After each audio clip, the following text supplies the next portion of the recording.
Well, more speculation has been raised on the reasons for NATO's intervention in Libya. And as RT's Laura Emmett reports, the organisation may have been trying to prevent Gaddafi from burying the American buck.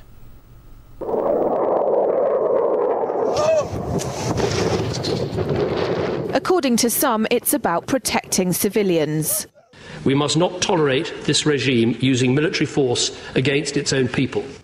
Others say it's about oil. The only reason they're interested with Libya is about the oil.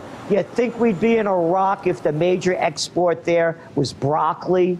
But some are convinced intervention in Libya is all about currency, specifically Gaddafi's plan to introduce the gold dinar, a single African currency made from gold, a true sharing of the wealth. It's one of these things that you have to plan almost in secret, because as soon as you say you're going to change over from the dollar to something else, you're going to be targeted. There were two conferences on this, one in '96 and another one in the year 2000, called the World Mataba Conference, organised by Gaddafi. And everybody was interested, and I think most countries in Africa were keen.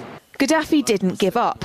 In the months leading up to the military intervention, he called on African and Muslim nations to join together to create this new currency that would rival the dollar and euro. They would sell oil and other resources around the world only for gold dinars. It's an idea that would shift the economic balance of the world. Countries' wealth would depend on how much gold they have, not how many dollars they trade. And Libya has 144 tons of gold. The UK has double that, but 10 times the population. If Gaddafi had an intent to try to reprice his oil or whatever else the country was selling in the global markets and accept something else as a currency, or maybe launch a gold dinar currency, any move such as that would certainly not be welcomed by the power elite today who are responsible for controlling the world's central banks. So yes, that would certainly be something that would cause his immediate dismissal and the need for other reasons to be brought forth for removing him from power. It's happened before.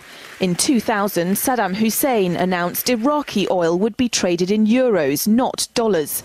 Sanctions and an invasion followed. Some say because the Americans were desperate to prevent OPEC from transferring oil trading in all its member countries to the euro.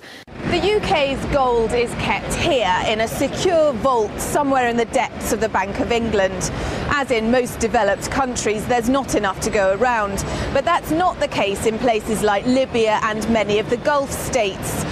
A gold dinar would have given oil-rich African and Middle Eastern countries the power to turn around to their energy-hungry customers and say, sorry, the price has gone up and we want gold.